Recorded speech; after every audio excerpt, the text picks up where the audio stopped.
그날 조는 거의 저항하기 어려운 힘, 움직이기 어려운 대상물을 만났다. 그것은 1885년 6월 4일의 일이었다. 장소는 겟세마니의 차가운 응접실이었으며 정오가 조금 지난 무렵이었다. 아버지와 아들이라는 영적인 친족 관계를 맺는다는 예상과 가능성을 지니고 그들이 처음 얼굴을 마주했다. 베네딕토 버거 신부는 강직하여 자기 뜻을 절대로 굽히지 않는 인물이었다. 그는 업률 시토 수도의 원장으로서 오직 하나의 법도와 하나의 생활만을 알고 있었다. 그것은 성 베네딕토의 계율을 문자 그대로 생활하는 것이었다. 자기 자신이 먼저 그것을 실천했고 수하에 있는 자라면 누구나 똑같이 따르기를 요구했다. 그는 엄격했고 위험이 있고 또한 체구가 건장했다. 그러나 결코 사납지는 않았다. 단단히 움켜진 두 개의 주먹과 즉석에서 상대를 평가하려고 부릅뜬 두 개의 눈망울을 상상해보라. 수도원장이 잘 닦여진 불굴의 의지의 화신이라면 존 그린 한닝은 미숙했으나 용맹스러운 결의의 화신이었다. 두 사람의 강대한 박력이 마주친 것은 그날 오후였다. 존 한닝은 베네딕토 신부를 인정했고 베네딕토 신부는 존 한닝을 받아들였던 것이다. 트라피스트의 생활이 시작되자 존은 가벼운 신경증에 걸렸다. 이 생활이 얼마나 괴로운가를 누군가로부터 들었으며 그 자신도 얼마쯤은 침묵, 금욕, 노동 및 기도의 엄격함을 두려워하고는 있었다. 그래도 그는 과감히 그곳으로 뛰어들었던 것이다. 존은 새벽 2시에 일어났다. 새벽에 일어나는 일이 존에게는 과히 심하게 느껴지지 않는다. 카우보이나 농부들은 흔히 새벽에 일어나서 해를 맞이하곤 한다.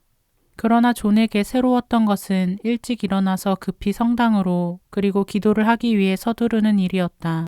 그가 성당으로 갔을 때 60명 내지 70명이나 되는 사람들이 줄을 서서 엄숙하고 웅장한 성당 안으로 빨려 들어가서 정숙하게 각자 정해진 자리에 앉는 것이었다. 기상종이 울린 지 불과 7분 후에 성 마리아의 소성모일도에 단조로운 염경이 시작되었다. 희미한 불이 켜져 있는 성당의 고요를 깨고 제대 양쪽에서 수사들이 일제히 절을 하고 일제히 몸을 일으키는 것이었다. 모든 염경 기도 중에서 흰옷의 수사들이 기도문을 외면 갈색 옷의 수사들이 일정한 사이를 두고 몸을 굽혔다가 다시 일으키면서 바치는 이 아베 마리아야말로 가장 감명 깊은 기도였다. 그가 그 동작을 익혔다고 생각했을 때는 모든 순서가 끝나 있었다. 그때가 2시 반이었다. 그리고 묵상 시간이 되었다. 존은 무릎을 꿇고 마음의 준비를 했다. 아직 한 번도 해본 적이 없는 침묵 속에서 입술이 아닌 그의 머리와 가슴으로 기도하려고 했다. 그는 이 기도 방식이 매우 어색하게 느껴졌으나 그래도 그대로 따랐던 것이다. 이 진기한 방식이 그의 호기심을 자극시켰다. 그는 조심스럽게 자신을 하느님 앞에 바쳤다. 그리고 신앙의 기도를 했다. 이처럼 강렬한 모든 영적 활동이 몇 개월 동안 존의 마음을 완전히 사로잡고 있었다. 꼬리를 물고 잇따라 일어나는 일들은 그로 하여금 잠시도 방심할 틈을 주지 않았다. 새벽 4시 전에 존은 아침 기도에 찬가를 드리고 1시간의 묵상을 한 다음 미사에 참여하고 다시 성 마리아와 교회에 관한 2가지 성모의 일과를 마친다. 자기가 완수한 것에 대해 혼자서 득이의 미소를 띠며 그는 잠자리를 정리하고 옷을 갈아입은 다음 외양간으로 나갔다. 막 태양이 떠오르고 있었고 아침 이슬에 풀이 젖어 있었다. 공기는 참새들의 지저귀는 소리와 더불어 한없이 맑았다. 존은 집에 있을 때와 조금도 다를 바 없다고 생각했다. 소의 수만이 좀 많을 뿐이었다. 그러나 젖은 빨리 짜졌다. 45명의 평수사들이 그곳에 모여 일제히 젖을 짜기 시작하면 젖은 콸콸 소리를 내며 통 속으로 쏟아졌다. 이 작업이 끝나면 존은 수도원으로 돌아와서 아주 간단한 아침 식사를 했다. 이것은 집에 있을 때와 판이하게 달랐다. 그러나 존은 그런 것을 마음에 두지 않았다. 아니, 마음에 둘 틈이 없었던 것이다. 그것은 식사도 하나의 일과였기 때문이다. 그는 일동이 민첩한 동작으로 재빨리 먹어치우는 것을 놀란 눈으로 지켜봤다. 그리고 그도 그들을 따라 행동했다. 그런 다음 오전 중에 나머지 시간을 밭에서 보냈다. 9시 45분에 일은 잠시 중단되고 그 사이에 삼시가라고 불리는 정규 시간표에 따라 정해진 횟수만큼 주의 기도와 영광송을 외웠다. 10시 15분에 존은 밭에서 돌아왔다. 오전 중에 작업이 끝났기 때문이다. 존은 종종 오랫동안 일을 했다. 리오 그란데 강변이나 그리운 켄터키의 집에서는 겟세마니에서보다 더 자주 땀을 흘렸다. 일은 그 성질이나 양에 있어서도 존을 괴롭힐 만한 것이 아니었다.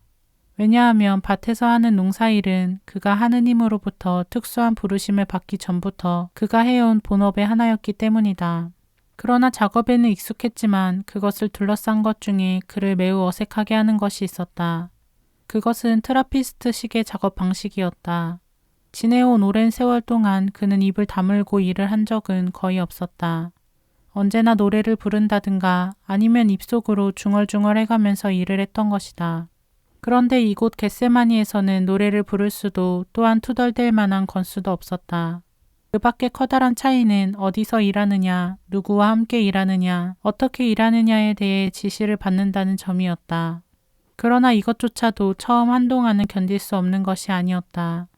그것은 존이 자기와 함께 수련원에 있는 다른 사람들에 관해 호기심이 많았기 때문이다. 그리고 작업하러 밖에 나가 있을 때처럼 사람을 찬찬히 관찰하는데 안성맞춤인 장소는 없었기 때문이었다. 작업에 이어지는 30분간을 존은 식후의 설거지와 독서에 충당했다. 존의 독서 시간은 결코 충분하지 못했다.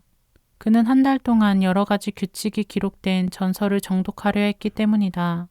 그것은 평수사용 규칙서였으며 수련자가 다방면에 걸쳐 상세하고 철저하게 그것을 익히기 위해서는 2년이란 시간이 필요했다. 그는 열심히 공부했다. 그러나 외면 외수록 더 큰 어려움에 부딪혔다. 왜냐하면 규칙서에는 어떻게 걷고 어떻게 앉으며 또한 어떻게 일어나야 하는가에 대한 여러 가지 규정, 머리와 두 손과 두 발을 어떻게 간수해야 하는가에 대한 여러 가지 규칙, 그리고 음식과 수면에 관한 갖가지 규칙, 읽고 쓰고 기도하는 데 대한 많은 규칙이 적혀 있었기 때문이다. 수도자는 모든 일을 세밀한 데까지 지시에 따라 움직여야 했다. 또한 수도자가 해서는 안 될 여러 가지 규정도 많았다. 존은 언제나 독서 시간을 많이 갖기 위해 식사 후 설거지를 서둘렀다. 그러나 설사 설거지를 전부 생략한다 하더라도 그 시간은 너무나 짧다. 정말 유감스럽게도 그 후에 이어지는 육시과를 위해 주의 기도와 영광송을 외워야 했기 때문이다. 11시엔 점심 식사를 했는데 식사는 단순했다. 음식 자체가 담백했으며 또한 요리 자체도 간단했다. 그러나 양은 풍족했다. 존은 새벽 5시에 커피 한 잔과 빵 한 조각을 아침 식사로 하고 밖에 나가 약 6시간의 일을 하고 왔다. 그는 몹시 왕성한 식욕을 주체할 수 없었다. 고기도 생선도 달걀도 없었지만 담백한 야채를 많이 먹었다. 매일 그의 테이블에는 굉장히 많은 스프와 야채가 놓여졌다. 어느 날은 콩, 어느 날은 감자, 또 어느 날은 순무, 혹은 당근, 시금치 등의 채소가 골고루 나왔다. 정오가 되면 존은 판자에 둘러친 집더미 속에서 낮잠을 잤다. 입회한 지 얼마 되지 않아 그는 종종 그다지 나쁘진 않다, 그런대로 괜찮아 하고 혼자 중얼거리면서 공동 침실로 갔었다. 그것은 옳았다. 그곳 상황이 존에게는 그다지 나쁘게 느껴지지 않았기 때문이다. 즉 그는 자기 자신이나 혹은 주위의 다른 사람들이 예측했던 것보다 훨씬 쉽게 이 생활에 적응해 갔던 것이다. 온갖 것들이 그의 주의를 사로잡았다. 그의 전 생애에서 지금처럼 바빴던 적은 한 번도 없었다. 매 순간마다 정해진 의무가 있었다. 존은 그 공동체가 시계 바늘처럼 규칙적으로 그리고 기름이 잘 쳐진 기계처럼 순조롭게 하나의 의무로부터 다른 의무로 전진해 간다는 것을 알았다. 이곳에는 완전한 질서와 완전한 정숙과 평화가 있었다. 존은 이제까지 이처럼 조직화된 분위기 속에서 생활한 적이 없었다. 그의 호기심은 점점 깊어져 갔다. 이러한 최초의 몇 주간 동안 존에게는 조심스럽게 관심을 갖고 주의를 기울이는 빛이 역력했다. 그는 바야흐로 습득 중에 있었다. 그의 모든 정력은 무언가를 획득하는 데 기울어졌으므로 자신을 드러내려는 노력이 전혀 없었던 것이다. 그 때문에 그의 기질은 여름의 바다처럼 잠잠해졌다. 이제까지 존을 거스르는 일은 무엇 하나 없었기 때문에 아무런 폭발도 일어나지 않았다. 그는 능동적인 자세를 취하기보다는 수동적이었으며 드러내거나 표현하려는 것보다는 알려고 하는 일에 열중하고 있었다. 그는 가르치는 것보다 배우는 것에 훨씬 열심이었다. 그를 질색하게 만드는 오직 한 가지, 그것은 수화였다. 트라피스트들은 자기의 의사를 남에게 전해야 할 경우 혀 대신 손가락을 사용했다.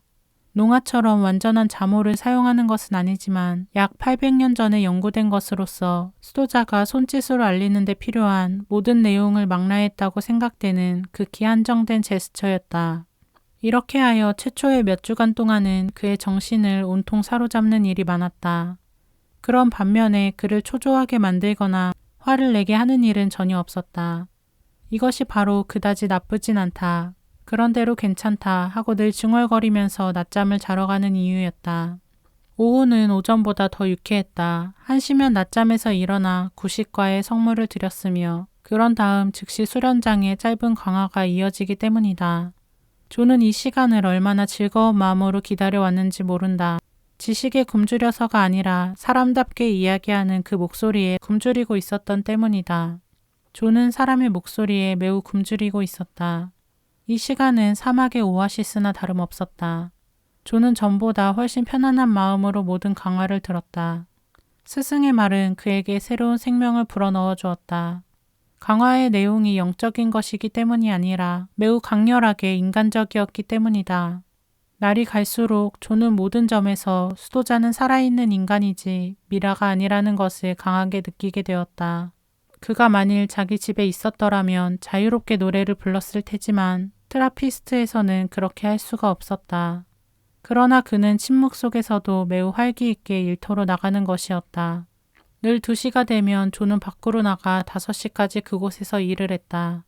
그 중간에 잠깐의 휴식이 주어졌는데 그때가 되면 수련자들은 모두 집합하여 저녁 기도를 위해 지정된 횟수만큼 주의 기도와 영광송을 웬다. 5시 반에 오후계의 일은 끝난다.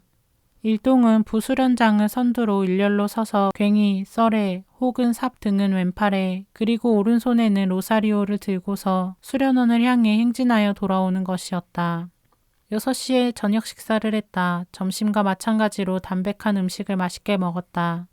그 후 다른 수사들을 도와 식탁을 정리하고 설거지를 끝내니 회원 전체가 모여서 듣는 영적 독서까지는 불과 몇 초밖에 남지 않았다. 낭독하는 동안에 몇몇 노수사들이 꾸벅꾸벅 졸고 있었다. 그는 이것을 보고 깜짝 놀랐지만 조금도 미운 생각은 들지 않았다. 긴 하루는 성당에서 시작되고 성당에서 끝났다. 어슴푸레한 새벽녘처럼 어둑어둑해가는 초저녁에 존은 성당 뒤쪽에 있는 자기 자리에 서서 지정된 기도문을 외웠다. 그러는 동안에 앞자리에서는 102의 수사들이 저녁 기도를 드리고 있었다. 그 다음이 존 그린 한닝에게는 최고로 기쁜 때이다. 평수사들이 줄을 서서 안쪽으로 걸어나가면 그날의 성문은 끝난다. 그리고 성가대의 지휘자가 풍부하고 쩌렁쩌렁한 음성으로 널리 알려진 시토웨의 독특한 살베 레지나를 선창하면 약 70명의 사람들이 그 뒤를 따라 노래를 부르기 시작한다. 가장 어린 지원자의 낭낭하고 부드러운 음성이 성가 속에 울려 퍼졌다. 여러 노수사들의 음성도 그 노래에 합쳐졌다. 존 그린 한닝이 마음을 노래에 담아 맑고 밝은 테너로 그리고 무엇에도 비길 수 없는 환희로서 성모를 찬송하면 연륜을 쌓은 수사들은 자세를 바로 잡는 것이었다.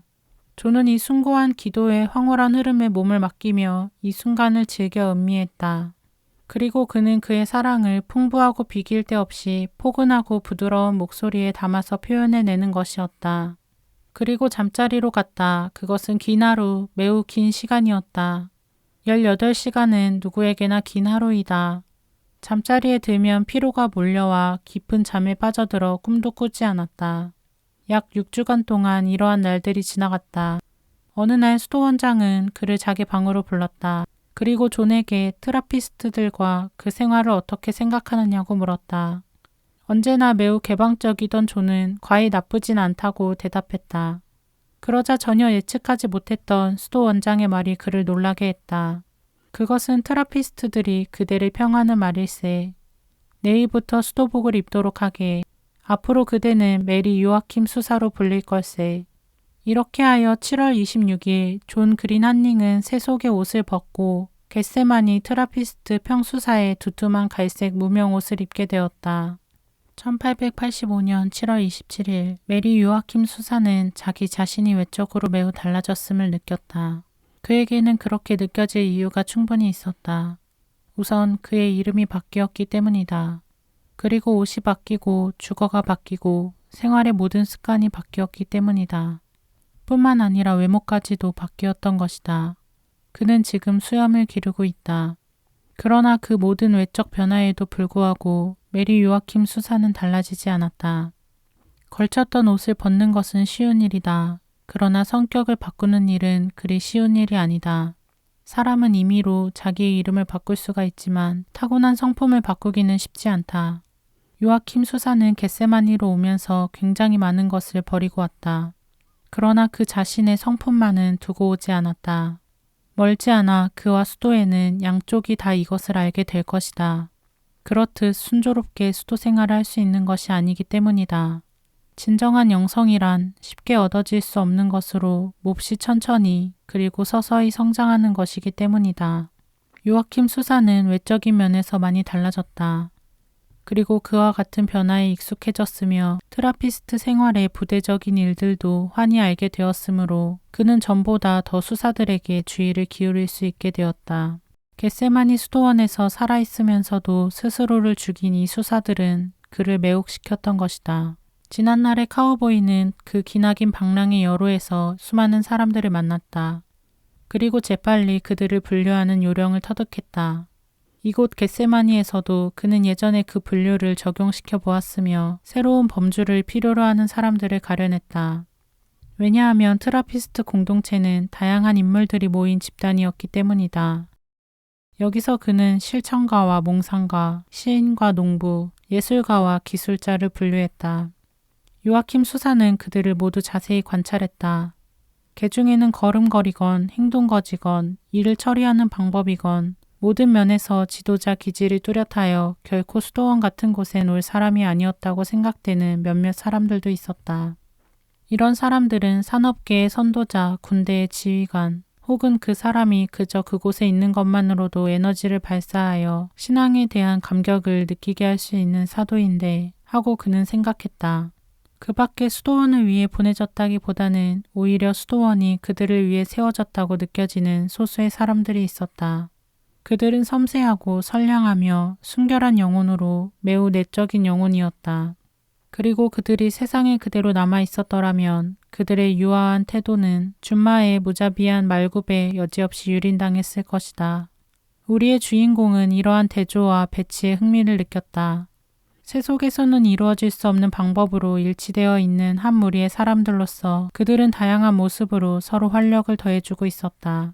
한 가지 색으로 물들여져 있는 것처럼 보였으나 그들은 각기 고유한 색깔들을 가지고 있으면서 일치를 유지하고 있는 것이 놀라웠으며 또한 풍부한 변화에도 놀라움을 금치 못했다. 완전히 같은 것을 전혀 다른 방식으로 각자 신심을 기울여 실천하고 있다는 것을 그는 깨달았던 것이다. 그들 중 어떤 사람은 마치 성화나 성상의 모델과 같았다. 푹 숙인 머리와 경건하게 모은 양손의 모습과 또는 아래로 내려뜬 시선 등이 그랬다. 이들은 일반적으로 가장 실천적이었으나 그렇다고 해서 반드시 가장 깊은 신심을 지닌 것은 아니었다. 이들 모두는 인간 발전기, 영원히 가동되는 기계였다. 여하튼 인간적 존재인 요아킴 수사는 겟세마니의 공동체가 사람의 마음을 사로잡는 데 충분하다는 것을 발견했다. 초자연적인 것을 추구하기 위하여 자기 자신을 봉헌한 이곳 사람들에게 두드러진 것이 하나 있다고 한다면 그것은 그들이 인간미를 지니고 있다는 점이었다. 어찌되었건 얼굴에 윤기가 하나도 없는 한두 사람의 수사들을 보고 처음에 그가 그들을 수도원의 진정한 신비가로 간주한다는 것은 참으로 당연한 일이었다. 그러나 시간이 흘러 그의 지혜와 지식이 풍부해짐에 따라 그 같은 선량한 영혼들은 수도자라기보다는 오히려 거의 고행자에 가깝다는 것을 알았다. 때문에 하느님이 만드신 우주의 놀랄만한 장관과 기묘함을 생물계에서나 무생물계에서는 결코 보지 못했다. 그들은 사람들한테서는 결코 예수 그리스도의 충만한 영을 발견하지 못하고 삶의 기쁨도 전혀 발견하지 못했다. 그것은 단지 싸움일 뿐이었다. 끊임없는 싸움. 그러나 그리스도의 정신을 지닌 자는 반드시 승리하게 된다는 것을 알고 있었다. 그들은 승리자 그리스도와 함께 지금 싸우고 있기 때문이다. 이 공동체는 요아킴에게 있어 하느님의 뜻을 알려주는 하나의 수단이며 영감이었다. 그는 특히 갈색의 수도복과 흰 수도복을 입고 있는 나이 든 사람들을 지켜보았다. 세월의 손이 그들에게 뚜렷한 흔적을 남겨준 사람들이었다. 흰 수염, 굽은 허리, 그리고 정열에 불타던 젊음이 오직이 편단심 전념하여 형형한 눈빛을 지닌 사람들이었다. 그들의 영혼은 그들의 눈을 통해서 빛이 났으며 여전히 타오르고 있는 불꽃으로 인해 경건하게 머리가 숙여졌다. 이런 사람들은 나이에 있어서나 생활에 있어서나 또한 하느님을 사랑하는 일에 있어서도 역시 연장자였다. 그들은 하느님 안에 자신을 버린 평수사나 성가대 수사였다. 그들은 공동체의 주축이며 공동체의 참된 정신이었다. 그들이야말로 저 방비한 부대의 진정한 지도자들이었던 것이다.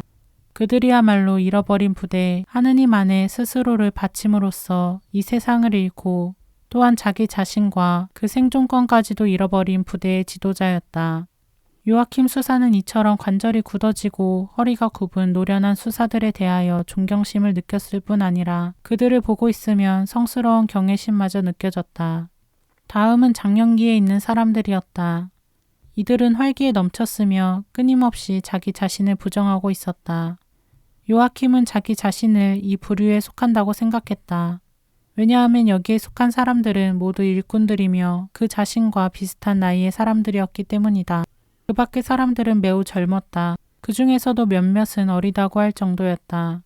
하느님과의 사랑에 깊이 젖어드는 최고의 로맨스를 시작하기 위하여 일찌감치 10대에 입회한 소년들이었다. 요아킴이 수도원에 들어가도 좋으냐고 물은 지 벌써 1년이 지났다. 그는 자기 자신을 베테랑이라고 생각하고 있었다. 이제는 누구의 지시를 받아가며 일을 하지도 않았다. 그는 모든 것을 알고 있었던 것이다. 누군가로부터 이리 와라 저리 가라 하고 지시받을 일은 아무것도 없었다. 그뿐 아니라 기묘하게만 느껴졌던 것들도 이제는 말끔히 해소되었다. 그리고 옷자락을 늘어뜨린 채 신비함을 더해주며 침묵에 잠겨 지나가는 수도원의 수사들은 이제 더 이상 딴 세계의 이상한 사람들이 아니었다. 그들은 매우 친근감을 주었으며 트라피스트 생활을 열심히 해나가려고 노력하고 있는 인간다운 인간이었다. 그는 차츰 그들이 좋아졌다. 그는 사건 전체를 미소나 절로 표현할 수 있다는 것을 알게 되었다. 침묵은 모든 장소를 지배하고 있었으나 그것은 무덤 같은 침묵이 아니었다. 그것과는 거리가 멀었다. 이들 침묵 중에 있는 사람들도 생명의 맥박은 뛰고 있었다. 그리고 그들이 미소 짓고 허리 굽혀 절을 할 때 그들의 영혼은 그 미소 속에, 그들의 마음은 그 공손한 절 속에 담겨 있는 것이다. 그리고 그들은 분명히 이렇게 말하고 있다. 잘 오셨습니다. 내 형제들이여. 하느님의 은총이 당신들께 충만하길 빕니다. 라고. 이곳에는 우정 이상의 것이 있었다. 형제의 정보다도 더 깊은 것이 있었다. 하느님의 손으로 하느님을 위해 창조된 동지에게 하느님의 아들만이 줄 수 있는 영적 사랑이 있었던 것이다. 이렇게 하여 요아킴 수사는 이들 수도원에 침묵하는 사람들을 차츰 사랑할 수 있게 되었다. 물론 모든 사람에게서 같은 사랑을 느낀 것은 아니었다. 왜냐하면 모두가 한결같이 사랑받을 수 있는 사람들만은 아니었기 때문이다. 어떤 사람은 가깝게 사귈 수 없을 만큼 싸늘하고 냉정했다. 이런 사람들은 그리스도적인 사랑의 정신으로 존경과 사랑을 받겠지만 마음으로부터 좋아하지는 않을 것이다. 또 어떤 사람은 단순하게 그 인품이 드러나는 사람도 있었다. 이들은 늘 남에게 호감을 주어 모든 사람들로부터 사랑을 받을 것이다. 하나의 세계를 만들어내려면 온갖 부류의 사람들이 필요하다. 그리고 그 자체는 하나의 작은 세계이다. 트라피스트 수도원은 온갖 부류의 사람들을 포용하지 않으면 안 된다. 어느 날의 일이었다. 요아킴 수사는 수도원에서 약 4마일 반쯤 떨어진 밭으로 몇몇 사람들과 함께 일하러 나갔다. 성가대 수사 하나가 그 그룹의 책임을 맡았다. 요아킴은 이 수사에 대해 특별히 불만은 없었지만 그날 그는 몹시 피로해 있었다.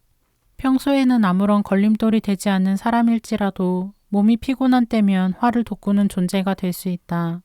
가장 예민하고 가장 찔리고 싶지 않은 아픈 곳을 정통으로 찔리는 경험을 하기도 한다. 정말로 기진맥진해 있을 때 남이 시키는 일은 언제나 가장 곤란하고 가장 힘든 일이다. 요아킴 수사는 특히 그날 오후에 이 모든 일을 대면했던 것이다. 그리고 요아킴 수사의 피는 들끓기 시작했다. 아무런 상관도 없고 감정도 상하게 한 일이 없는 성가대 수사였지만 지금은 요아킴 수사에게 있어 몹시 비위를 상하게 하는 존재가 되었으며 또한 감정을 건드리게까지 되었던 것이다. 성가대 수사에 여기서 일하게 라는 간단한 손짓이 우리의 요아킴 수사의 가슴을 무겁게 짓누르게 된 것이다. 그는 자신이 할당받은 일에 심혈을 기울였다. 그러나 남부태생인 그의 두 눈은 이글이글 타오르기 시작했다. 남부에 불이 붙었던 것이다. 시간의 흐름에 따라 요아킴의 열은 고조되었다. 그의 화산 같은 성질을 알고 있는 사람이라면 누구나 분노가 폭발하기 전에 그에게서 연기가 뿜어오르는 것을 알 수 있었으리라. 사태가 극도로 악화되어 요아킴은 부당한 취급을 받고 있을 뿐만 아니라 모욕과 무시를 당하고 있다고 확신했을 때였다. 흡사 그의 존재는 조금만 만져도 아프고 쑤시는 하나의 종기처럼 된 바로 그때 저 묻어난 성가대 수사는 또다시 우리 수사의 아픈 데를 찔렀다. 이제 요아킴의 눈앞에는 이글거리는 적색의 불꽃이 어른거렸다. 그는 한마디의 말도 단 한 번의 손짓도 없이 일하던 장소를 떠나 성큼성큼 걷기 시작했다. 솟구치는 분노를 짓밟으면서 밭과 목장을 가로질러 수도원을 향해 거침없이 걸어갔다. 한 걸음 한 걸음을 옮길 때마다 머릿속의 혼란은 더욱 심해졌다. 수도원이 서 있는 언덕을 채 오르기도 전에 그는 죽는 한이 있더라도 보복하고 말겠다는 결심을 굳힐 정도로 격해 있었다. 공동체에서 요아킴은 아직 젊었다. 그러나 그는 무슨 일이 있어도 자기가 어린애가 아니라는 것을 입증해야 했던 것이다. 남부의 불은 타올랐다. 요아킴은 다시 한번 존 그린 한닝으로 반드시 안갚음을 해줄 테다 하는 사나이로 되돌아간 것이다. 수도원에 도착한 그는 농기구 창고로 달려갔다. 날카로운 건초 갈퀴를 움켜잡은 두 손과 이글이글 타는 눈으로 이를 악문 채 정문으로 갔다. 그리고 그곳에 진을 치고 앉았다. 이 문으로 그 성가대 수사가 지나갈 것이라고 생각했기 때문이다. 요아킴은 안갚음을 하겠다는 공격 태세를 갖추고 있었다. 저 거만한 성가대 수사에게 남부로부터 온 자에 대한 모욕과 명예훼손의 반응이 어떤 것인지 본때를 보여주려는 것이다. 그는 참으로 무서운 얼굴을 하고 그곳에 서 있었다. 중세기풍의 수도복을 입고 이글이글 타오르는 눈빛에 입은 꽉 다물었고 손에는 길고 날카로워 몹시 위험해 보이는 건초 갈퀴를 쥔 그는 호락호락 지나가게 할 소냐라는 생각을 온몸에 드러내고 있었다. 몇 분이 지났다. 그러나 수사는 아직 한 사람도 보이지 않았다. 요아킴의 긴장은 고조되었다. 긴 15분이 흘렀으나 수사들이 돌아오는 기미가 전혀 보이지 않았다. 시간은 오직 그의 열화 같은 불길을 부채질할 뿐이었다. 요아킴은 우리 속에 갇힌 성난 사자처럼 공연히 이리저리 거닐었다. 왔다 갔다 하며 서성거리기를 20분쯤 했을 때 요아킴 수사는 갑자기 걸음을 멈추었다. 수도원의 문지기가 나타났던 것이다. 그의 출현은 요아킴에게 있어 뜻밖의 일이었다. 그러나 그가 지시한 내용은 더욱 뜻밖이었다. 문지기 수사는 발을 동동 구르고 있던 우리의 초병에게 수도 원장이 곧 만나고 싶어 한다는 전가를 가지고 온 것이다. 요아킴은 고개를 떨구었다. 그리고 건초 갈퀴가 그의 손에서 굴러 떨어졌다. 순간적인 기습을 당하자 그는 망연해졌다. 그러나 곧 자신을 되찾은 그는 수도원장의 방을 찾아갔다. 말 좀 해줘야겠군 수도원장에게 라고 중얼거리면서 만일 수도원장이 강철 같은 손을 가지고 사람을 주영 속에 집어넣는 베네딕토 버거 신부가 아니었다면 아마도 그는 그렇게 했을 것이다. 그러나 수도원장의 찌르는 듯한 그리고 샅샅이 꿰뚫어보는 듯한 단호한 시선 앞에서는 남부인의 흥분한 마음 속에서 타오르고 있던 불도 대번에 꺼지고 말았다. 수도원장은 냉엄한 음성으로 수도원 문 앞에서 무엇을 하고 있었느냐고 그에게 물었다. 요아킴 수사는 진술을 시작했다. 그러나 끝까지 들을 필요가 없었다. 베네딕토 신부는 너무나 노련한 수도자였기 때문에 장황한 설명이 필요 없었던 것이다. 그는 즉시 사건의 밑바닥까지 꿰뚫어 보았다. 즉 말썽의 뿌리는 요아킴의 가슴 속에 있다는 것을 간파했던 것이다. 수도원장은 요아킴과 그날 오후 오랫동안 이야기를 나누었다. 요아킴에게 많은 이야기를 들려주었다. 그리고 그는 머릿속의 불이 진화되어 수도원장의 방을 나갔다. 그와 동시에 자기는 하나의 군단에 가입하고 있다는 실감에 뿌듯함을 느꼈다. 그는 이제 잃어버린 부대의 일원이었다. 이 세상과 이 세상의 풍습을 잃었고 자기와 모든 자만심을 잃었고 생명과 사랑을 잃었고 하느님 이외의 모든 것을 잃은 부대의 일원. 요아킴은 그것을 뚜렷이 깨달았다. 그는 자신을 억제하지 않을 수 없었다. 왜냐하면 수도원장이 매우 강경하게 타일렀기 때문이다. 강렬하고 뼈를 찌르는 듯한 경구가 노 수도원장의 입에서 튀어나와 아연이 서 있는 평수사 앞에서 쟁쟁하게 울려 퍼졌던 것이다. 그에게 던져지는 그 목소리에는 열기가 담겨져 있었다. 규칙은 외우는 게 아니라 그대로 사는 겁니다. 복종하시오, 겸손하시오. 당신은 여기서 그리스도의 한 병사인 것입니다. 당신이 이 수도원에서 안갚음을 할 수 있는 유일한 방법은 하느님께 하는 것입니다. 마지막으로 베네딕토 신부는 알아듣겠습니까? 하고 물었다. 요아킴은 알겠습니다. 하고 무뚝뚝하게 대답했다. 요아킴은 수도원장이 해준 이야기의 골자를 이해했다. 그것은 자신이 자만심이 강하며 그것은 아무런 가치도 없다는 것, 그리고 이같이 사나운 그의 기질은 자만심의 결과일 뿐이라는 것이었다. 이것이 그를 분격해 했다. 왜냐하면 그것은 사실이었기 때문이다. 요아킴은 깨달은 것이 또 하나 있었다. 그것은 자기가 하나의 군단 속에 속해 있으며 잃어버린 부대의 일원으로서 비록 그 부대는 잃어버린 부대라 불리지만 그것은 지도자를 잃었기 때문은 아니라는 것이었다. 베네딕토 버거 신부는 마치 채찍 같은 혀를 가진 백발의 노병이었다. 그리고 그는 완전한 순종과 깊은 겸손을 바라고 있었다. 요아킴이 완전한 순종과 깊은 겸손에 대해서 완전히 이해한 것은 아니었다. 그러나 그는 자기가 작업장을 멋대로 이탈하고 밭을 가로질러서는 건초 갈퀴로 움켜잡고 안갚음을 해주겠다는 결심으로 문 옆에 버티고 있었던 행동은 순종도 겸손도 아니었다는 것을 여실히 깨닫게 된 것이다. 그리고 남부의 불을 좀 더 경계하고 좀 더 강력히 제어하지 않으면 안 된다는 것도 깨달았던 것이다. 농기구 창고에 건초 갈퀴를 갖다 두러 간 요아킴은 그런 일 때문에 다소 기가 꺾여 있었지만 겁이 나지는 않았다. 겁을 내기에는 너무나도 완벽한 남성 기질을 갖고 있었다. 훈계는 구두로 끝났지만 그를 미치광이처럼 만들어 놓았다. 온몸이 쑤셨다. 그리고는 또다시 그 성격의 특징에 발휘되어 안갚음을 해주겠다고 무서운 결의를 굳혔다. 이번에는 그것이 수도원장에게로 돌려졌다. 요아킴의 결심은 단단했다. 베네딕토 버거 신부에게 미국인도 훌륭한 수사가 될 수 있다는 것, 켄터키인 기질이 강하다고 하지만 마음만 먹으면 얼마든지 자제할 수 있다는 것을 증명하고 말겠다라고. 지금 당장은 그리 대단한 일은 아니며 그저 하나의 결의에 지나지 않는다. 그러나 그것은 시작이었다. 이 메타노이아가 성취되기까지에는 몇 해라는 세월이 흐를 것이다. 그리고 굳은 결의로 요아킴을 몰아넣은 훌륭한 수도원장도 그 보답을 받기까지에는 몇 해가 걸려야 했다. 그러나 미국의 카우보이도 진실한 관상가가 될 수 있으며 기질이 강한 남부인도 완전한 트라피스트가 될 수 있다는 것을 요아킴이 입증할 그날은 반드시 올 것이다.